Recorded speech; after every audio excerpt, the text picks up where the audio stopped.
আসসালামু আলাইকুম। আমরা এখন আমাদের 3000 ওয়াট জেনারেটর দিয়ে একটি 22 ওয়াট গ্রাইন্ডিং মেশিন চালিয়ে দেখাবো। তো মেশিনটি সেট করার সময় অবশ্যই আপনি এখানে তেল দিয়ে নেবেন এবং চেম্বারে মোবিল দিয়ে নেবেন। নেওয়ার পরে প্রথম কাজটি চকটি এই পাশে দিয়ে নেবেন। দেওয়ার পরে যদি এই লাইনটা উপরে থাকে তাহলে এই লাইনটি অন করে নেবেন, নিচে মানে অন, ঠিক আছে? এটা তেল লাইন। তারপরে এখানে চাবি পুশ করবেন,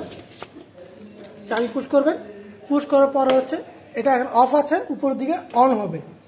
দেওয়ার পরে এবার অন করে স্টার্ট দিবেন। করার পরে চকটা এই দিক থেকে এই চকটা অন হয়ে যাবে।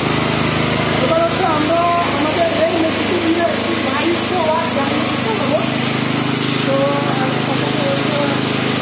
চেক করে নিই।